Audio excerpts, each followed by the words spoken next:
Ternyata dari awal gitu loh, dari awal. Outputnya adalah mean dan standard deviation, ini deskriptif statistiknya. Nah, kalian ceritakan di sini rata-rata dari harga saham adalah 331 dengan standar deviasi 152 rupiah. Kemudian ROA nilainya adalah 24, rata-rata 24,91% dengan standar deviasi 10,114%. Kalian utarakan itu ya. Kemudian habis deskriptif statistik adalah koefisien korelasi. Koefisien korelasi di sini angkanya sudah ada dari SPS. Nah, ini ada yang minus, ada yang positif. Nah, kalau yang positif artinya gerakannya searah. Kalau misalkan variabel 1 naik, variabel 2 ikut naik. Kalau searah, kalau variabel 1 turun, variabel 2 ikut turun. Searah begitu. Sedangkan kalau dia negatif, berarti dia bertolak belakang. Bertolak belakang gimana? Kalau variabel 1 naik, variabel 2 turun. Kalau variabel turun, variabel 2 turun, variabel 1 naik, dan begitu seterusnya. Dan saling bertolak belakang, tidak ketemu. Ya. Nah, di sini ada koefisien korelasinya. Nanti kalian ceritakan nilainya adalah 0,144 minus. Artinya dia berkorelasi negatif. Berkorelasi negatif dan ini berkorelasi positif gitu ya. Ayo itu ya, nanti saya kurangin hurufnya. Kalau misalkan penting nanti ada yang bekerja. Kalau di sini kemudian saya minta signifikansi, uji signifikansi korelasi. Apa itu? Ya, seberapa signifikan korelasinya antara variabel 1 dengan variabel 2. Di sini kita lihat ada nggak yang di bawah 10%. Kalau lebih bagus lagi di bawah 5% confidence intervalnya. Di sini hanya ada yang di bawah 10% yaitu 0,084. Artinya dia 8,4%. Artinya dia di bawah 10% masih diterima. Ya, masih diterima. Berarti dia signifikan. Cekatan yang variabel ROA tidak signifikan dengan nilai signifikansi 33,6%. Yang variabel ROE signifikan dengan nilai signifikansi di bawah 10%, nah itu 8,4%. Variabel berikutnya adalah koefisien determinasi. Koefisien determinasi ini dilihat dari adjusted R square. Nih, adjusted R square.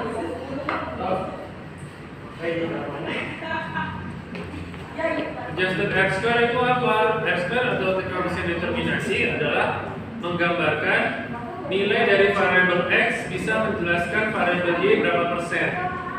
Jadi, kalau misalkan nilainya ini adalah 0,08, maka variabel X dapat menjelaskan fluktuasi variabel Y sebesar 6,8%. Sisanya dijelaskan oleh variabel yang lain di luar dari variabel X. Jadi itu biasanya ditaruh di bagian error.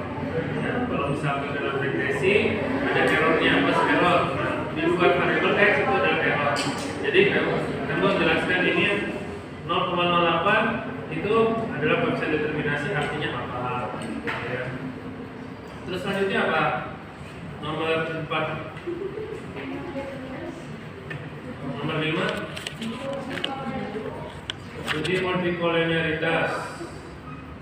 Ini uji multikolenialitas ada di bagian koefisien di sini, koefisien ya.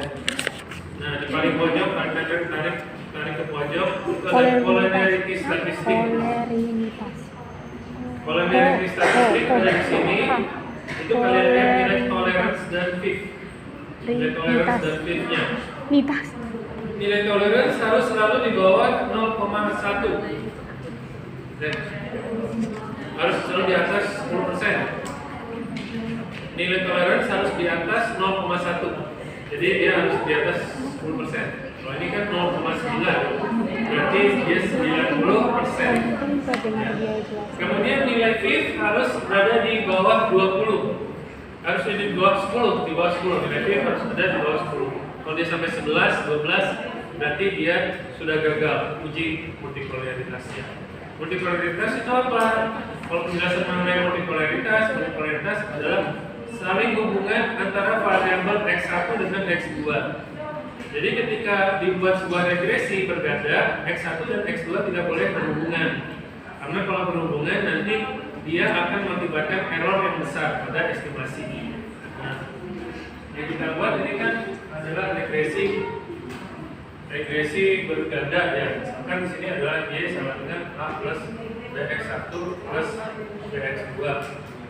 Nah, ini nggak boleh saling berhubungan dengan iya, dan ujung. Nah, iya.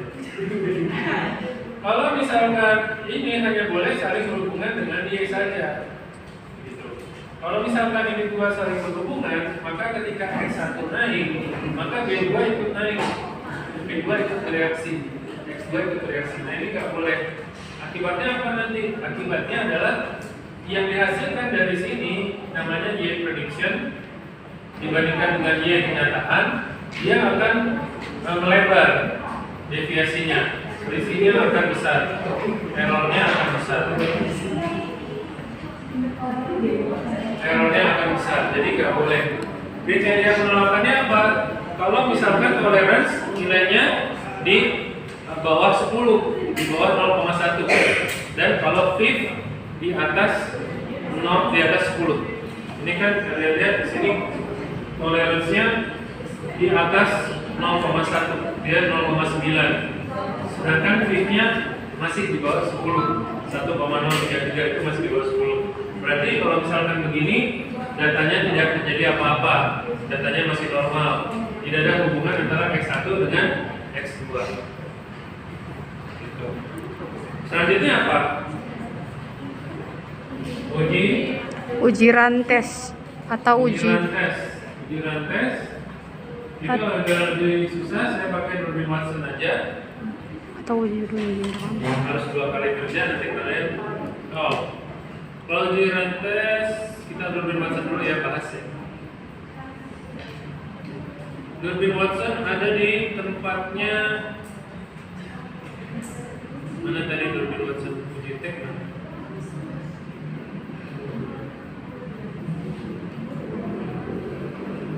Durbin Watson test. Ini ya 1,207. Jadi 1,207 ini Durbin Watson. Ya. Nah,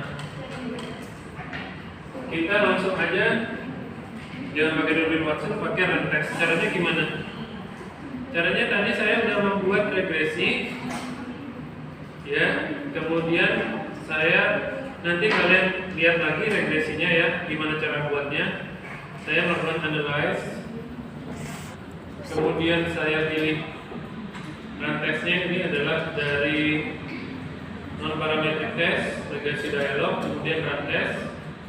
Yang saya masukkan adalah errornya, unstandardized residual, bukan variabel lain. Unstandardized residual masukin, kemudian kita oke, langsung keluar rantesnya.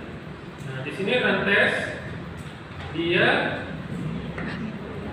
dikatakan bahwa dia tidak signifikan. Nah, artinya apa itu? Dia tidak, dia detail berarti dia harus di atas dari confidence interval.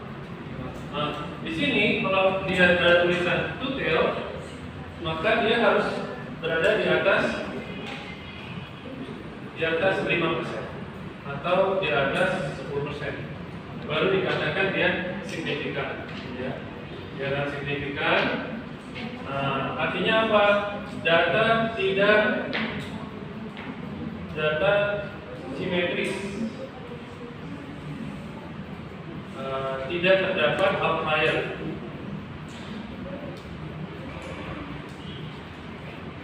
Jadi uji rantes atau Durbin Watson ini membuktikan apa? Jadi uji rantes atau Durbin Watson ini membuktikan seperti itu.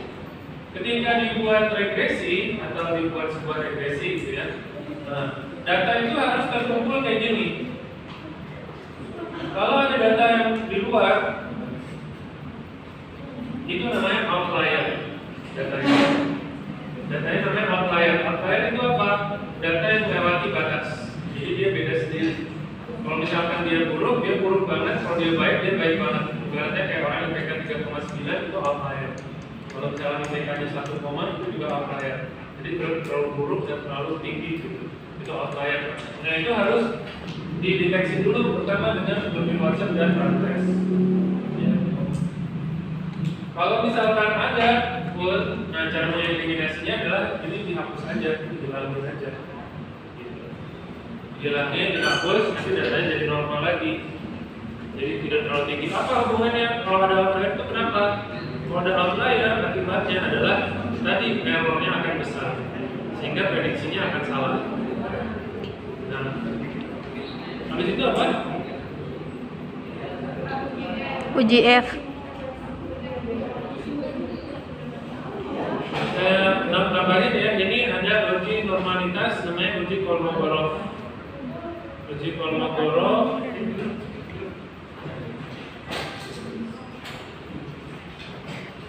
Ini didapat dari sini, analyze, forecasting, analyze non-parametric test, non-parametric test, legacy dialog, K1 test, sampel KS ya, buat sampel KS.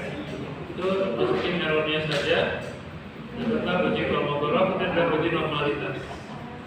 Uji normalitas ini adalah untuk menguji apakah datanya terdistribusi normal atau tidak, sama kayak uji chi-square dan uji Rayleigh force. Nah, kalau misalkan Kolmogorov ini pengingatnya di atas dari 0,05. Jadi kita kebalik ujinya, bukan di bawah dari 0,05 tapi di atas dari 0,05. Nah, kalau Kolmogorov. Jadi kalau dia begini, maka dikatakan dia ujian terdistribusi normal. The test distribution is normal, calculated from data. Kelihatan ya? Enggak kelihatan. Terus selanjutnya apa tadi? Habis uji normalitas, ini uji Kolmogorov tadi pakai error. Nah itu nanti kalian buat. Kemudian apa? Ada uji T. Nah uji T ini adalah uji signifikansi variabel x1 dan x2. Uji T di sini ada di atas.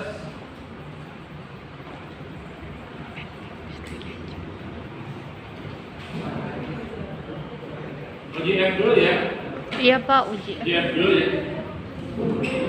Nah, ini selanjutnya uji F. Uji F di sini tingkat signifikansinya harus di bawah 5%. Uji F artinya apa? Uji F artinya adalah setidaknya ada variabel dari persamaan regresi yang dikatakan signifikan. Ada variabel yang signifikan. Persamaan regresi itu adalah bentuk dari peramalan. Jadi A sama dengan X 1 dan X 2. Maksudnya apa? Itu adalah sebuah, kalau misalkan dia adalah regresi sederhana, Y sama dengan A plus BX, maka bentuknya ini seperti ini ya. Jadi persamaan regresi ini meramal tingkat pertumbuhan sesuatu dengan cara statistik, di mana nilai A itu adalah intercept. Nilai intercept ini adalah ada di sini, yaitu perpotongan antara sumbu X dengan sumbu Y, nilai intercept. Atau kalau misalkan kita bayangkan dengan perusahaan, nilai A adalah nilai awal dari perusahaan itu sendiri. Yang namanya perusahaan ketika dia berdiri, dia punya modal nggak? Punya kan ya? Punya Pak. Setidaknya modalnya cukup untuk membiayai operasional perusahaan ya kan? Nah kemudian ini adalah penjualannya, BX-nya adalah penjualannya. Maka dia setiap tahun dia akan meningkat penjualannya. Tahun pertama dia meningkat, tahun kedua dia akan meningkat, tahun ketiga dia akan meningkat. Gitu. Asumsinya dia akan meningkat. Nah di sini kalau misalkan Y-nya bukan plus tapi Y sama dengan A min BX, maka dia bentuknya akan seperti ini. Bentuknya akan seperti ini. Dia akan ke bawah kalau minus. Jadi dia akan semakin turun, semakin turun, semakin turun. Nah tergantung dari variabel yang kita pakai. Bisa jadi ini adalah ongkos. Semakin banyak penjualannya, maka ongkosnya akan semakin kecil. Bisa kan ya? Masuk ya. Nah kalau misalkan kita gabungkan dua variabel tersebut, ongkos dengan penjualan, maka kita dapat persamaan regresinya adalah Y sama dengan A plus BX 1 min BX 2. Maka ketika di sini adalah interceptnya adalah A, maka dia bentuknya bisa naik turun seperti ini. Karena nilai BX1 ditimpalin sama min BX2. Jadi dia bisa naik turun. Jadi di sini adalah regresi sederhana disebutnya. Ini disebutnya regresi mengganda atau regresi multivariat. Ini uji F ini dia mengatakan kalau dia signifikan, maka dia mengatakan setidaknya salah satu dari X1 dan X2 ada yang secara signifikan mempengaruhi Y. Misalkan ini adalah keuntungan, ini adalah biaya, ini adalah penjualan. Kalau ada YF mengatakan bahwa setidaknya salah satu dari X1 atau X2 mempengaruhi keuntungan, mempengaruhi antara value biaya, value penjualan, ya. Tapi kita belum tahu yang mana. Ketika kita ingin tahu yang mana, kita melakukan uji T.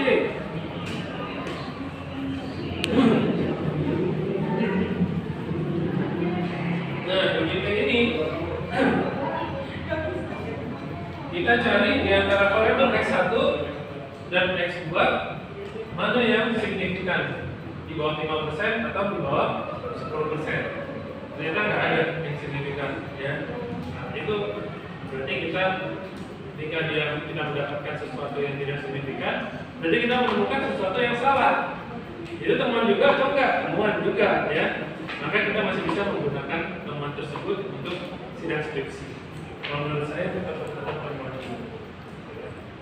Jadi itu saya akan memberikan pertama paketnya XPSS. Siapa yang mengambil, kalau bisa di sini jangan ada virus. Gimana? Lalu saya kasih kirim linknya aja deh, bahaya soalnya sudah sering kena virus. Yang kedua adalah saya memberikan apa itu? Oh, link untuk belajar cara mengolah data ini, dan ada sedikit minyak bit.ly SSTK 23. Dan yang ketiga, kalian mencari referensi di perpustakaan. Skripsi buatan saya, yang bimbingannya saya, atau dalam skripsi keuangan untuk referensi. Tadi kita harus ke Victor. Iya, kan perpustakaan di Victor. Datanya boleh kalian ambil dari